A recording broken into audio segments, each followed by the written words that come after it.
অন্তর্বর্তীকালীন সরকারের প্রধান উপদেষ্টা ডক্টর মোহাম্মদ ইউনূস চীন সফরে ভারতের সেভেন সিস্টার নিয়ে ছোট্ট একটি মন্তব্য করেছেন। এই মন্তব্যের জের ধরে ভারতের রাজনীতিবিদ, সামাজিক কর্মী, সাংবাদিক সকলের গায়ে দাউ দাউ করে আগুন জ্বলছে। 7 states of India, eastern part of India, called Seven Sisters. Doctor ইউনূসের এই মন্তব্য নিয়ে ভারতের নীতি নির্ধারক ও রাজনীতিবিদদের মধ্যে বেশ তোলপাড় শুরু হয়েছে। ডক্টর ইউনূসের এই বক্তব্যকে হুমকি হিসাবে পাঠ করছেন তারা। প্রিয় দর্শক শ্রোতা, আসসালামু আলাইকুম। নতুন একটা ভিডিওতে জানাচ্ছি আপনাদের স্বাগতম। এইমাত্র পাওয়া তাজা এবং গরম খবর। আজকের এই ভিডিওতে আপনারা দেখতে চলেছেন ডক্টর মোহাম্মদ ইউনূস কেমন ভয়ঙ্কর তথ্য জানিয়ে কথা বলেছে গণমাধ্যমে।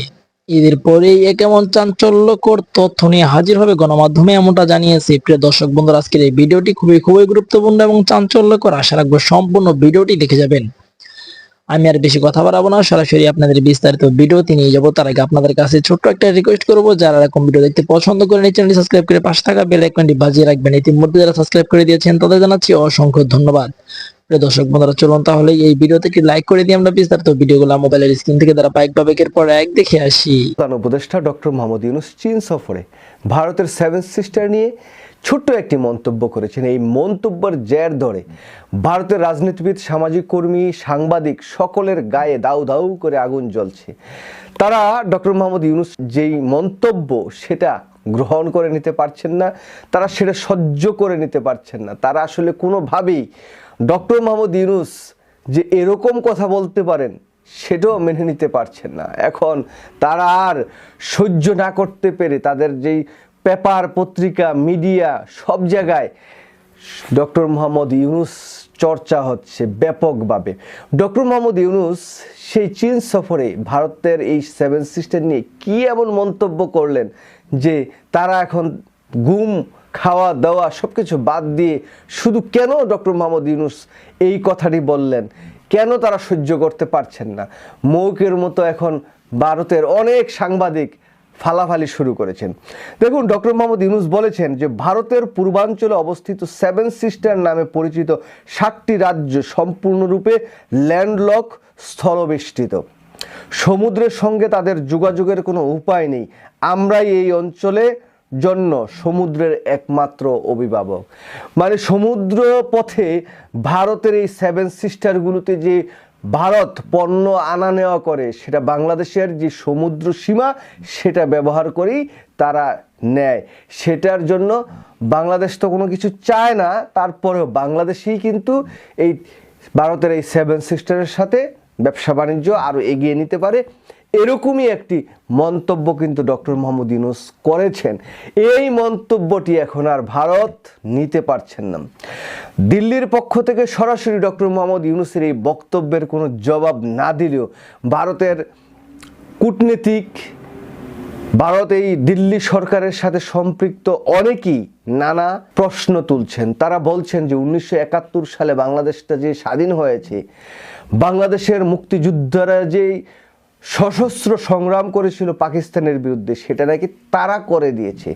ভারত নাকি বাংলাদেশের সেই স্বাধীনতা যুদ্ধটা করে দিয়েছে। বাংলাদেশকে ভারত সাহায্য সহযোগিতা করেছে, অনেক কিছু করেছে, আমরা সেটা স্বীকার করি, কিন্তু ভারতই বাংলাদেশকে স্বাধীন করে দিয়েছে এমনও মন্তব্য তারা করছেন। আবার অনেকে তো আগ বাড়িয়ে বাংলাদেশকে তারা দখল করার কথাও বলে ফেলেছেন। আবার অনেকে এটাও বলেছেন যে ভারত যদি চক্ষু গরম করে তাহলে বাংলাদেশের যেই সমুদ্র সীমা সেটাও নাকি ভারত নিয়ে নেবে।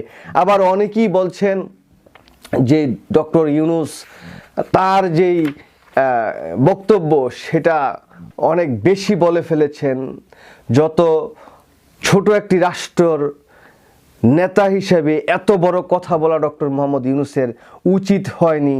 আবার অনেকেই বলছেন বাংলাদেশটা তো তৈরি করছি আমরা। মানে কি যে বলবো, এখন তারা আসলে পাগল হয়ে গেছে, এক প্রকার বলতে পারেন যে ভাই পাগল হয়ে গেছে ভারত। এখন আর ডক্টর মোহাম্মদ ইউনূসের বিরুদ্ধে যেইভাবে লাগছে, তবে এখন কিন্তু আমি আরেকটা বিষয় সন্দেহ করছি। ডক্টর মোহাম্মদ ইউনূসের যে ডিসেম্বরে নির্বাচন অথবা মে জুনে নির্বাচন, সময় কাছাকাছি 1 বছরের মতো একটা সময় আছে। সব কিছু মিলিয়ে যদি হিসাব নিকাশ করি, এখন আমার সন্দেহ হচ্ছে যে শহীদ রাষ্ট্রপতি জিয়াউর রহমানকে কিন্তু এই ভারত সহ্য করতে পারেনি। এই যে ওআইসি সার্ক টার্ক নিয়ে শহীদ রাষ্ট্রপতি জিয়াউর রহমান যেভাবে মানে উৎপাত করছিল ওই সময়, বাংলাদেশের উন্নয়ন, অগ্রযাত্রা, অর্থনীতি, বাংলাদেশের ব্যবসা, বাংলাদেশের গার্মেন্টস, বাংলাদেশের এই যে শ্রমিকদের বিদেশ পাঠানো, সব কিছু মিলে ভারত কিন্তু সেই সময় সহ্য করতে পারে নাই জিয়াউর রহমানকে।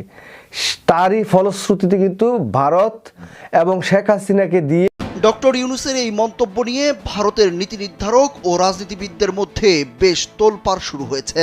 ডক্টর ইউনূসের এই বক্তব্যকে হুমকি হিসাবে পাঠ করছেন তারা। দিল্লি আনুষ্ঠানিকভাবে ডক্টর ইউনূসের বক্তব্যের কোনো প্রতিক্রিয়া না জানালেও রাজনৈতিক নেতারা এটি নিয়ে কথা বলছেন। এনডিটিভি ও টাইমস অফ ইন্ডিয়ার প্রতিবেদনে এসব বিষয় উঠে এসেছে। আসামের মুখ্যমন্ত্রী হিমন্ত বিশ্ব শর্মা ডক্টর ইউনূসের মন্তব্যের প্রতিক্রিয়ায় বলেছেন, এই মন্তব্যগুলো ভারতের চিকেন নেক্স করিডোরের দুর্বলতা নিয়ে পাকিস্তান ও চীনের দীর্ঘদিনের প্রচারণাকে মদদ দেবে। উত্তর পূর্বকে মূল ভূখণ্ডের সঙ্গে সংযুক্ত করতে শক্তিশালী রেল ও সড়ক অবকাঠামো নির্মাণ জরুরি বলেও মন্তব্য করেন তিনি। ত্রিপুরার আদিবাসী দল টিপ্রা মথার নেতা প্রদ্যোৎ মাণিক্য বলেন, 1947 সালে চট্টগ্রাম ভারতের হাতে থাকলে আজ এই সমস্যা হতো না। বাংলাদেশের পরিবর্তে আমাদের নিজস্ব সমুদ্র বন্দর প্রয়োজন। বাংলাদেশে নিযুক্ত ভারতের সাবেক হাইকমিশনার বিনা সিক্কি প্রধান উপদেষ্টার এই মন্তব্যকে অবাক করা বলে অভিহিত করেছেন এবং তিনি জোর দিয়ে বলেছেন, উত্তর পূর্বাঞ্চল ভারতের অবিচ্ছেদ্য অংশ। ভারতীয় সংবাদ সংস্থা ANI-কে বিনা সিক্কি বলেন, প্রধান উপদেষ্টা মোহাম্মদ ইউনূসের মন্তব্য অত্যন্ত হতাশাজনক। এই ধরনের মন্তব্য করার কোনো অধিকার তার নেই। ডক্টর ইউনূসের বক্তব্যের প্রতিক্রিয়া জানিয়েছে ভারতের প্রধান বিরোধী দল কংগ্রেসও। সোমবার কংগ্রেস ইউনূসের বক্তব্যকে উত্তর পূর্বাঞ্চলের নিরাপত্তার জন্য খুব বিপজ্জনক বলে অভিহিত করেছে এবং অভিযোগ করেছে যে কেন্দ্র সরকার মণিপুর সহ এই অঞ্চলের উপর যথেষ্ট গুরুত্ব দিচ্ছে না। আবার আসিচ্ছে আবার টুপ করে বাংলাদেশে ঢুকে আওয়ামী লীগের প্রতি বিপ্লব ঘটাইবেন, তিনি আবার প্রধানমন্ত্রী হবেন। এই খুশিতে কিছু ভালচিন ফেসবুকে লাফাইতেছে। একটা বলদ ভালচিন হইল সদ্য পলাতক রাষ্ট্রদূত হারুন আল রশিদ। এই আরামজাদার রাষ্ট্রদূত হিসেবে মরক্কোতে ছিল। দেশে ফেরার আদেশ করা হইলে তিনি দেশে ফেরার জন্য টাকা তুলে কানাডা পালায় যায়। কানাডা গিয়া হাসিনার এই লেসপেন্সার রাজনৈতিক শরণার্থীর আবেদন করেছে। এটা আমার কথা না, দেখেন এই ভালচিনের পররাষ্ট্র উপদেষ্টা তহিদ সাহেব কি বলে। সম্প্রতি মরক্কোর বিদায়ী রাষ্ট্রদূত আপনাদের সরকারের সমালোচনা করে ফেসবুকে পোস্ট দিয়েছেন। তিনি বলেছেন যে শুধু একটি বই লেখার জন্য, তাও অনেকদিন আগে, তার চাকরি চলে গেছে এবং ইউনূস সরকার দেশে বিদেশে ষড়যন্ত্রের মাধ্যমে ক্ষমতায় এসেছেন, টিকে থাকছেন। আসলে আপনি যে এরকম কতজন যদি বলেন তাহলে উনি একমাত্র এই কাজ করেছেন।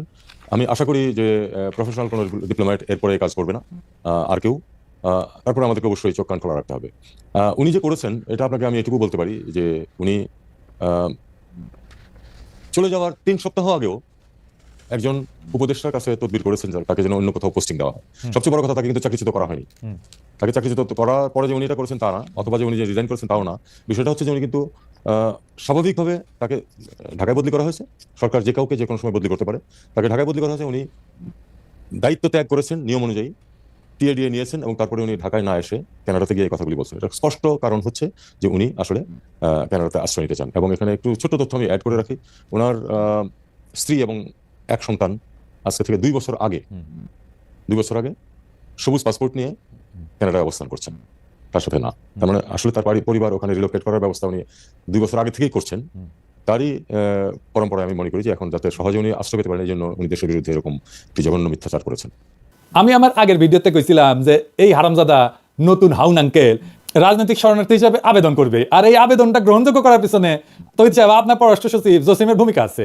আপনি তো নিজেই স্বীকার করলেন যে তহিদ সাহেব যে হারুনের পরিবার 2 বছর আগে তাদের পাসপোর্ট বদল করেছে।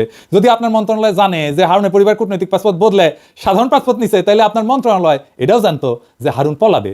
ধরে নিলাম আপনারা জানতেন না, তাইলে আপনারা নিশ্চয়ই এটা জানতেন যে একজন কূটনৈতিক পলানোর পর তার পাসপোর্ট বাতিল করা হইলে তার রাজনৈতিক শরণার্থী হিসেবে গ্রহণযোগ্য হওয়ার সর্বোচ্চ সুযোগ তৈরি হয়। আর এই সুযোগ তাকে তৈরি করে দিছে আপনার পররাষ্ট্র সচিব হারামজাদা জসিম। দেখেন তহিদ সাহেব, আপনার পলানো রাষ্ট্রদূত ইউনূস স্যারকে অবৈধ কইছে।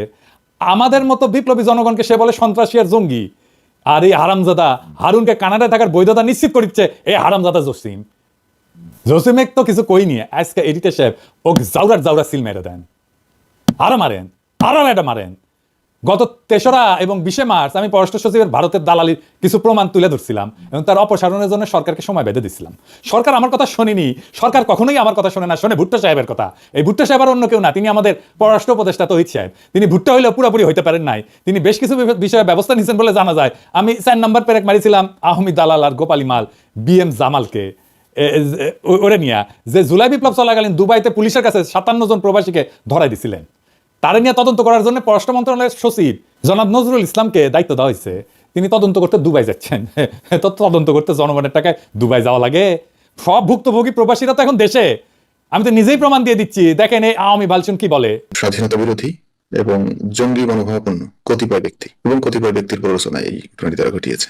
এটা তো নিজের মুখের কথা। তারপর দেখেন প্রবাসীদের অভিযোগ, যেটা তার প্রবাসী কল্যাণ উপদেষ্টা আসিফ নজরুলকে জানাইছিল গত ডিসেম্বরের শেষে। এই যে শুনেন, আপনারা আমার কথা শুনেন। আমি বুঝতে পেরেছি আপনাদের ক্ষোভের কারণ আছে।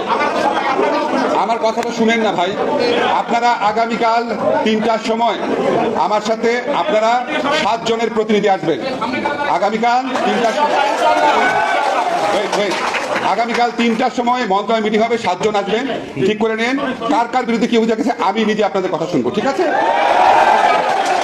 তারপর প্রবাসী কল্যাণ মন্ত্রণালয় থেকে চিঠি দেওয়া হয়েছিল। এই যে এটা এত কিছু প্রমাণ থাকার পরেও যদি আবার দুবাইতে অফিসার পাঠানো লাগে, তাহলে তো আর কিছু বলার থাকে না। মানে টাকা কি খোলাম কুচি, মানে বাংলাদেশের জনগণের ট্যাক্সের টাকা খোলাম কুচি, দুবাই যাবে, দুবাই যে বেড়ে আসবে। হ্যাঁ, আমরা অপেক্ষায় থাকলাম যে তদন্ত কমিটি কি প্রতিবেদন দেয়। আর একদিন লাগলো কেন জসিম সাহেব? একদিন ঘাপটি মেরে বসেছিলেন জামালকে বাঁচানোর জন্য। বলছিলাম না আপনি জামালকে আপনার মধ্যে হামদায় রাখছিলেন, আপনার স্বৈরাচারী নারীর ভিতর থেকে সব দালাল বাইর করে নিয়ে আসবো, কথা দিছিলাম। মনে রাখতে বলছিলাম না যে আমি জাউরা নিধন কর্মসূচিতে এক্সপার্ট। আজকে আরো জসিমা তোর জাউরামি ধর্ম। আজ এই ভিডিওর পর এমন প্রমাণ দিব যার পর বাংলাদেশে কোনো শক্তি নাই, বিএনপি হোক, জামাত হোক, এনসিপি হোক, এমনকি উপদেষ্টা পরিষদ কেমনে রক্ষা করে জসিমকে তা আমি দেখতে চাই। কইছিলাম না লড়াই হবে জনগণ বনাম কাহিনী আমলার স্বৈরাচারের দালালদের। আজকের প্রমাণের পর জসিম মিয়া টাইম কলে শেষ, নাইলে এই সরকার তার গ্রহণযোগ্যতা আর নিরপেক্ষতা হারাবে। আর সেই সাথে সরকারের আদর্শ সম্পর্কে জনগণের কাছে যেই বার্তা পৌঁছাবে তা আশা করি কেউ কামনা করে না। উপদেষ্টা তৌহিদ হোসেন আজকের ভিডিও চুপ করিয়া নোট খাতা নিয়ে নক করিয়া বসে বসে দেখেন আর মনে মনে আপনার সকল বুদ্ধি সাজান। জসিমের পাশায় লাথি মেরে খেদাবেন নাকি জনতার সামনে এসে দাঁড়াবেন, দেখি কতটা মরদ হয়েছেন আপনারা। চলেন আল্লাহর নামে শুরু করি। আমি গত 2 ভিডিও মোট 5টা পেরেক মারিছিলাম, তাই না? হ্যাঁ, তো প্রথম 2টা পেরেক আমি প্রমাণ করেছিলাম যে জসিম নিজে একটা আওয়ামী দালাল। এখানে আমি দেখেছিলাম যে সে কিভাবে 5ই আগস্টের আগে 2রা আগস্ট ওই যে শরণার্থীর বডিগার্ড জয় বাংলা হওয়ার দুঃখে ফেসবুক প্রোফাইল কালো করে ফেলেছিল। আমি আরো দেখেছিলাম কিভাবে জসিম পররাষ্ট্র সচিবের দায়িত্বে আসার পর আওয়ামী প্রেসিডিয়াম কমিটির সদস্য মাজেদা রফিকুন্নেসাকে বঞ্চিত কর্মকর্তা হিসেবে পদোন্নতির সুপারিশ করেছিল। তারপর আমি প্রথম এবং দ্বিতীয় ভিডিওতে দেখেছিলাম কিভাবে এই রাষ্ট্রদ্রোহী পররাষ্ট্র সচিব আওয়ামী লেসপেন্সারদেরকে রক্ষা করতেছে, কিভাবে দূতাবাসগুলোকে আওয়ামী পুনর্বাসন কেন্দ্র বানাইতেছে। এর মধ্যে বারবার যেই নামটা উঠে আসতেছে তাও হলো জসিমের প্রথম মহাপরিচালক প্রশাসন নাজমুল হক। আমি নাজমুল রে নিজের আর তার পরিবারের ইতিহাস তুলে ধরেছিলাম, আর এই পাক্কা আওয়ামী দালালের চাকরিচ্যুতির দাবি করেছিলাম। আর কি বলেছিলাম তা পুরো বিষয়টা বুঝতে হলে আমার এই 2টা ভিডিও দেখে আসতে পারেন। আমি আরো কইছিলাম হাসিনার দালালি কইরা জনগণের টাকায় বেতন নেওয়ার কোনো অধিকার নাই মাথা ব্যথা জসিমের, কিন্তু জনতা আর জসিমের মাঝখানে দাঁড়ায় আছে পররাষ্ট্র উপদেষ্টা তৌহিদ হোসেন সাহেব নিজেই। চলেন দেখি কেন, দেখেন শুনেন। একটি প্রশ্ন দর্শকরা অনেকবার করছেন, সেজন্য প্রশ্নটা করা। সেটা হচ্ছে যে পররাষ্ট্র সচিব, আপনার পররাষ্ট্র সচিব যিনি আছেন, বলা হচ্ছে যে তিনি আওয়ামী লীগের লোক বা অন্য কোনোভাবে। এই ব্যাপারটা আপনি আসলে শুনেছেন কিনা, দেখেছেন কিনা? পররাষ্ট্র সচিবের নিয়োগের ক্ষেত্রে আপনার কোনো পছন্দ ছিল কিনা, আছে কিনা?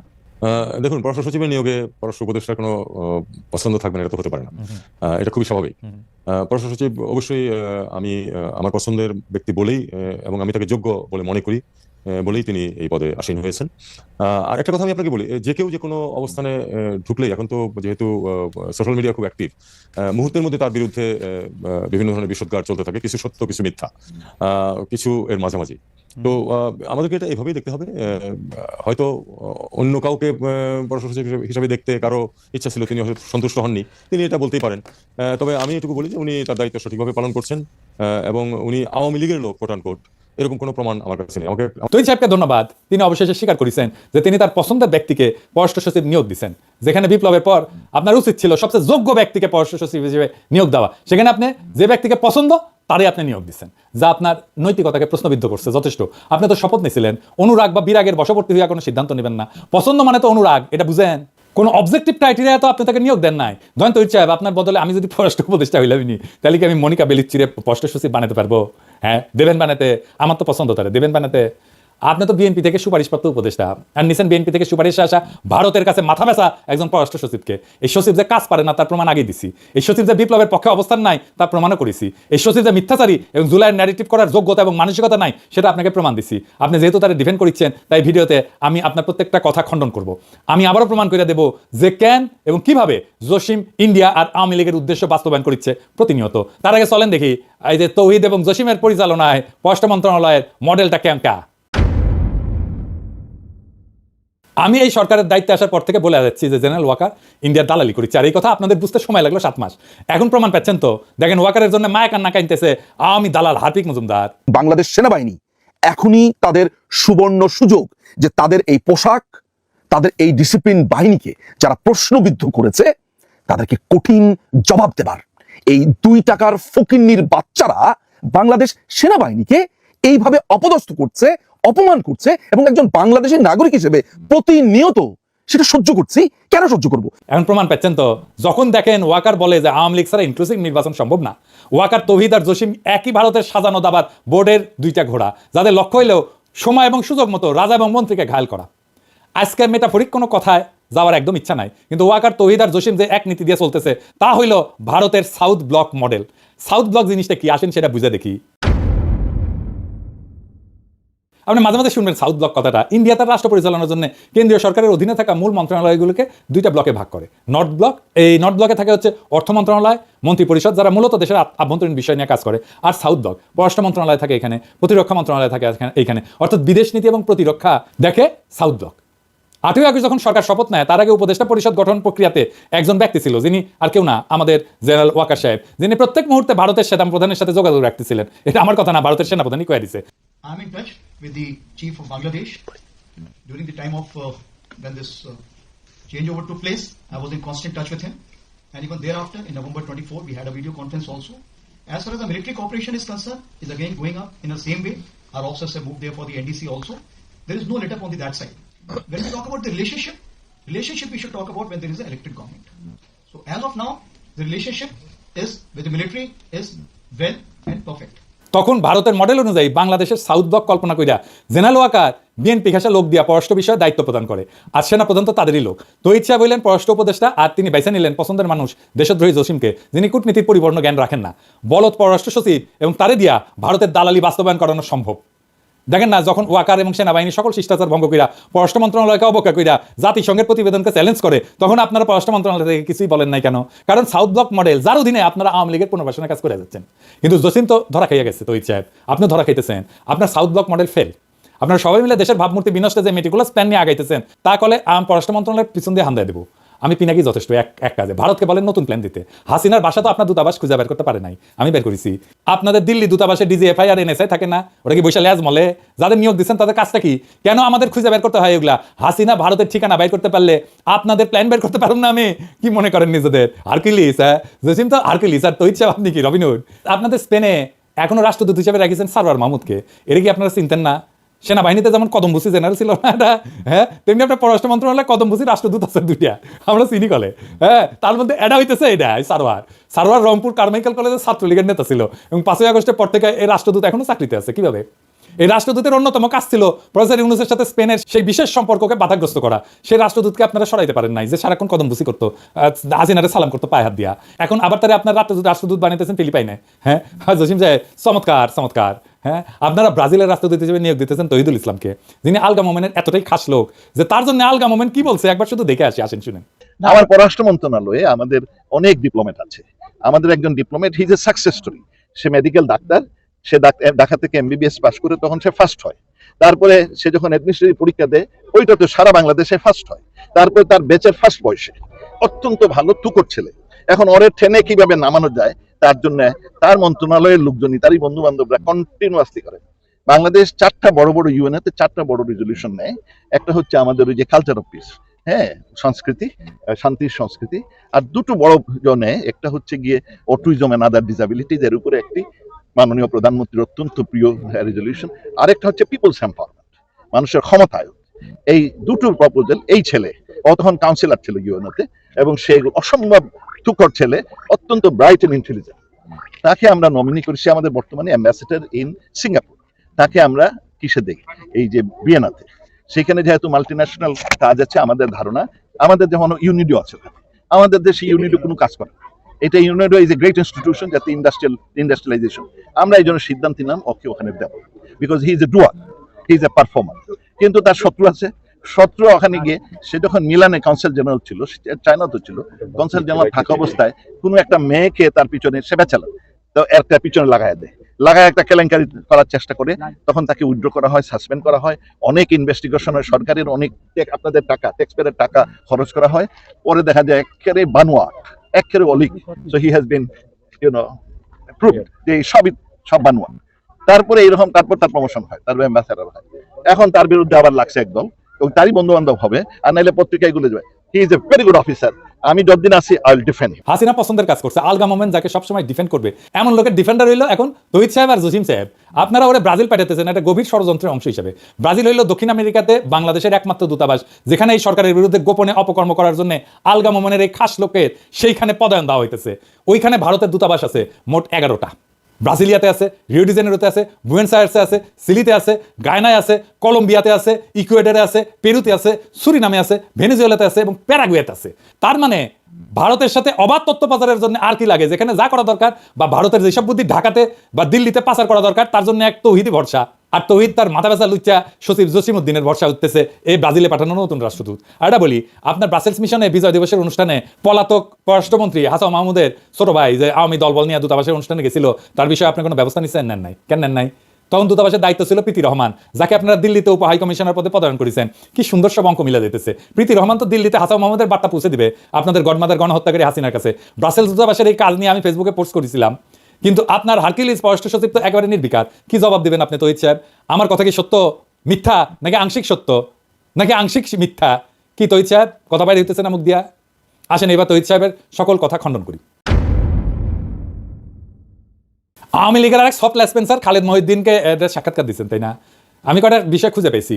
1 নম্বর হইতেছে ওইখানে যা কইছেন পররাষ্ট্র সচিব আপনার লোক। 2 নম্বর পররাষ্ট্র সচিবের বিষয়ে সমালোচনা করে যারা, কারণ তারা অন্য কাউকে পররাষ্ট্র সচিব দেখতে চায়। 3 নম্বর পররাষ্ট্র সচিবের বিরুদ্ধে আনা অভিযোগগুলা কিছু সত্য, কিছু মিথ্যা, কিছু আংশিক সত্য আর কিছু আংশিক মিথ্যা। 4 নম্বর পররাষ্ট্র সচিব ভালো কাজ করছে এবং আপনি তার আওয়ামী সংশ্লিষ্টতার কোনো প্রমাণ পান নাই। চলেন আপনার প্রমাণ দিয়ে আগে শুরু করি। আপনার মন্ত্রণালয়ের ওয়েবসাইট দেখে আসি। চলেন আজকে স্ক্রিনশট দেখাবো না, এইটা সাহেব আপনি একদম লাইভ দেখান ওয়েবসাইটটা, ব্রাউজ করবো আর আপনাকে প্রমাণ দিব। এটা মজার কথা বলি তো সাহেব, টেনশন কমবে। ওয়েবসাইট দেখে আমি ভাবিছিলাম যে কোন ওয়েবসাইট ব্যবস্থাপনার দায়িত্ব দিলে এমন কাজ করতে পারে। তাও দেখলাম যে আপনি তো আইসিটি বিভাগ দেখার দায়িত্ব দিচ্ছেন হাসিনার সেরা স্পেন্সার নাজমুলকে। এই নাজমুলকে চাকরিচ্যুত করার জন্য আমি কতবার আপনারা কইলাম, কিন্তু না, আপনাদের তো ভারতের দালাল লাগবে, তাই না? তো চলেন দেখি তো এই জসিমের স্বৈরাচারী পুনর্বাসন কর্মসূচির মূল কারিগর গত 7 মাস ধরে ওয়েবসাইটে আমাদের জন্য কি ঝুলায় রাখিছে। হ্যাঁ, আর এই যে মুনতাসির, দেখেন এই মুনতাসির হইতেছে ভারতের গণস্বাস্থ্য বিষয়ক পরামর্শক প্রতিষ্ঠানে গ্লোবাল উপদেষ্টা হিসেবে কাজ করিচ্ছে। মুনতাসির তুমি এটা করবে পারো। এই প্রতিষ্ঠানের জন্ম হয় 2014 সালে, যখন মুনতাসির নয়াদিল্লিতে পদায়িত ছিল। এই মুনতাসির, তুমি তো ব্যবসা প্রশাসনের ছাত্র, গবেষণা করিছো আন্তঃসীমান্ত বাণিজ্য নিয়ে, গণস্বাস্থ্য নিয়ে। তোমার পরামর্শক প্রতিষ্ঠানে তোমার কাজ কি? তুমি তো গণস্বাস্থ্যের কিছু জানো না। তো এই ছেলের বিষয়ে পুরো অনুসন্ধান চালান, আমি আজকে কিছু কইলাম না। কিন্তু সরকারি পদে থেকে এই ছেলে কিভাবে ডিপ্লোমাট পরিচয় দিয়া ভারতের মতো দেশের প্রতিষ্ঠানে পরামর্শক হইতে পারে? কে তারে অনুমতি দিল? মন্ত্রণালয় দিছিল? কবে দিছিল? দেখবার চাই একটু। এই খবর আমাদের জানতে হবে তৌহিদ সাহেব। পররাষ্ট্র মন্ত্রণালয়ে ভারতের প্রতিষ্ঠানের পরামর্শক থাকবে, এটাই জাতি মাইনা নিবে না। আর এইগুলা বাইর করা কি আমার কাজ? তাইলে তো আপনারা বেতন নেন কেন? আবার মুনতাসিরকে পদোন্নতির জন্য সুপারিশ করেছে আপনার সচিব জসিম। আর কত দেখাইতে হবে আপনার তৌহিদ সাহেব? এইভাবে আপনার পছন্দের পররাষ্ট্র সচিবের ভারত দালালি জনসম্মুখে প্রকাশিত হওয়ার পর আপনি কেমনে চুপ থাকেন? চলেন এবার আপনার এই যে আইসিটি নাজমুলের আইসিটি কার্যক্রম দেখাই। এই জিনিস দেখার পর আপনি কিভাবে নিষ্ক্রিয় থাকবেন তা জাতি জানতে চায়। পররাষ্ট্র মন্ত্রণালয়ের ওয়েবসাইটে গেলে সবার উপরে পাবেন অ্যাবাউট আস, মানে আমাদের সম্পর্কে কথা। সেখানে ঢুকলে আপনারা দেবেন কান্ট্রি প্রোফাইল। এইটা সাহেব উঠে আসেন এনা দেখি, অর্থাৎ বাংলাদেশের পরিস্থিতি। চলেন দেখি সেখানে কি লেখা আছে। ইংরেজিতে লিখেছে, ইংরেজি যেহেতু লিখেছে তাহলে ঠিকই লিখেছে। আসেন দেখি ইংরেজিতে কি লিখেছে, পড়বে পারি কিনা জানি না। ভাষা আন্দোলন নিয়ে কইছে ল্যাঙ্গুয়েজ মুভমেন্ট, বুঝছাও? The language movement of 1952 to recognize Bangla as a state language may be termed as the first step towards independence. Political and economic deprivation of Bengalis prompted Bangabandhu Sheikh Mujibur Rahman, the father of the nation, to put forward in 1966 his historic 6 points, the Magna Carta, which in effect structured the foundation of East Pakistan's future independence. আমি sure এখন তহিদ সাহেব উঠি একটা গান দিবি, যদি রাত পোয়ালে শোনা যেত বঙ্গবল্টু মরে নাই, আমি মরি নাই, ওইটা দিবে, বুঝছাও? তার মানে শরদিক বডিগার্ডকে আপনারা বাংলাদেশের পরিস্থিতিতে তেল মেটতে মেটতে মেটতে মেটতে ঢইলা পড়ে যাইতেছেন, কায় ছেয়ে যাইতেছেন, মুজিবের 6 দফাকে মেঘনা ঘাটের সাথে তুলনা করতেছেন। আরো আছে আজের Bangabandhu declared at a historic public meeting held at Romna Race Course, renamed Sohrawardi Udyan, on 7 March 1971, attended by around 2 million people. The struggle, this tune, is the struggle for freedom. The struggle, this tune, is a struggle for independence. It was a de facto declaration of independence. এইখানে আপনারা কইতেছেন যে সোহরাওয়ার্দীর bodyguard স্বাধীনতার ঘোষক, যা 7ই মার্চের ভাষণের সময় দিছিলেন, তাই না? হ্যাঁ, এরকম একটা মিথ্যা প্রচার করতে আপনাদের লজ্জা লাগে না? বাংলাদেশের স্বাধীনতার ঘোষক হইলেন শহীদ রাষ্ট্রপতি জিয়াউর রহমান, এবং তিনি বিএনপির প্রতিষ্ঠাতা। যে বিএনপি যারা আপনার মতো বাতিল মানকে পররাষ্ট্র উপদেষ্টা বানাইছে, কেমন লাগে? হ্যাঁ, এখন বিএনপিরা তারা দেশ স্বাধীন হয়েছে, ছাত্ররা স্বাধীন করে দিছে, এখন এটা কি আমাদের দায়িত্ব আপনাদের জন্য ইতিহাস ঠিক করে দিমু? আপনারা তো ইতিহাস গড়তে উপদেষ্টা বসাইছেন, সচিব বসাইছেন, আর তারা ভারতের দালালি করে বাংলাদেশে আওয়ামী পরিস্থিতি প্রচার করতেছে। আরও আছে, ওয়েবসাইটের একদম শেষ হয় নাই। হ্যাঁ, father of the nation Bangabandhu Sheikh Mujibur Rahman was the founder president of Bangladesh. He was subsequently assassinated on 15th of August 1975 by a group of conspirators. অর্থাৎ এইখানে আবার বলা হচ্ছে সোহরাওয়ার্দীর বডিগার্ড জাতির পিতা এবং কিছু ষড়যন্ত্রকারী তাকে 1975 সালে 15 আগস্ট হত্যা করেছে। কি আর কমু, আওয়ামী বয়ানের ইতিহাস এখনো ফেরি করিচ্ছে বিএনপির মনোনীত উপদেষ্টা, বিএনপির মনোনীত সচিব তহিদ সাহেব। আপনার আর আপনার মাথা ব্যথা পররাষ্ট্র সচিব তো রাষ্ট্রদ্রোহী। দাঁড়ান একটু দম নিয়ে নি। আপনাদের এই লেসপেন্সারি দালালি দেখার জন্য 5ই আগস্ট হয়েছিল। আপনার যে ভারতের কাছে দেশ বেচবেন এই জন্য ছাত্রর পান দিছিল। পুরা দেশ চিনে রাখেন জুলাই বিপ্লবের বিপক্ষের শক্তি কারা। পুরা দেশ দেখুক যে জনগণের সামনে আওয়ামী সন্ত্রাস আর গণহত্যাকে ফিরে আনতে কারা কাজ করতেছে। জসিম কইছিল না যে সে ন্যারেটিভ তৈরিতে সফল হয়েছে, জসিমের সফলতার ন্যারেটিভ দেখাই দিলাম। এই তোর সফলতার হারাম জাদা। হ্যাঁ, এই ওয়েবসাইট হইল বাংলাদেশকে চেনার, বাংলাদেশ সম্পর্কে জানার মূল ওয়েবসাইট। আমরা যখন কোনো দেশ সম্পর্কে জানতে চাই তখন সবচেয়ে নির্ভরযোগ্য তথ্যের জন্য পেশাজীবীরা সেই দেশের পররাষ্ট্র মন্ত্রণালয়ের ওয়েবসাইট দেখে। আমরা যতই ব্যবসা বাণিজ্য, জাতিসংঘ রিপোর্ট, আন্তর্জাতিক অপরাধ ট্রাইব্যুনাল, স্বৈরাচারের বিচারে এই কথাগুলো বলি না কেন, যখন এই বিষয়গুলো বিদেশিরা বিবেচনা করে তখন তারা সরকারের ওয়েবসাইটে থাকা ন্যারেটিভগুলো দেখে। আওয়ামী লীগ কিভাবে নিষিদ্ধ হবে? যদি পররাষ্ট্র মন্ত্রণালয়ের ওয়েবসাইটে বাংলাদেশ পরিস্থিতি অংশে ফ্যাসিস্ট আওয়ামী লীগের নাম 3 বার উচ্চারিত হয় আর ফ্যাসিস্টের স্লোগান জয় বাংলা লেখা থাকে, এইগুলা হলো আওয়ামী লীগকে নিষিদ্ধের প্রক্রিয়াকে বাধাগ্রস্ত করা আর ফ্যাসিবাদী শাসন কায়েম করার কৌশলী পদক্ষেপ, যা তহিদ সাহেব, জসিম সাহেব এই গং মিলা বাস্তবায়ন করেছে। কি মির্জা ফখরুল সাহেব, তহিদ সাহেব আর জসিম সাহেবকে আপনারা সরাবেন, নাকি আমাদের কিছু করা লাগবে? নাকি স্বাধীনতার এই ইতিহাস আপনাদের কাছে এখন গ্রহণযোগ্য? আপনাদের সামনে এখন অগ্নি পরীক্ষা, জনগণ দেখতেছে। ফখরুল সাহেব, জনাব তারেক রহমান, আপনার বিএনপির রিকমেন্ডেশন দেখেন। আপনারা যদি জসিমকে আর তহিদের নাসরান, তাহলে আমরা বুঝে নেব যে আপনাদের কাছে বাংলাদেশের আসল ইতিহাস কি। জিয়াউর রহমান ব্যতিরকে বাংলাদেশের স্বাধীনতার যে ইতিহাস তহিদ সাহেব, জসিম সাহেব বাংলাদেশের পরিস্থিতি হিসেবে তুলে ধরছে গত 7 মাস ধরে, তো আপনারা মেনে নিচ্ছেন, তাই না? মেনে নিলে কথা নাই, কারণ ক্ষমতার মাখনে আদর্শ পিছলানো কোনো নতুন কিছু না। না হলে আপনাদের প্রতিবাদ দেখতে চাই, অন্যথায় আমরা ভেবে নেব যে বিএনপি এখন আওয়ামী লীগের মুখ্য পুনর্বাসন কর্মকর্তা হিসেবে।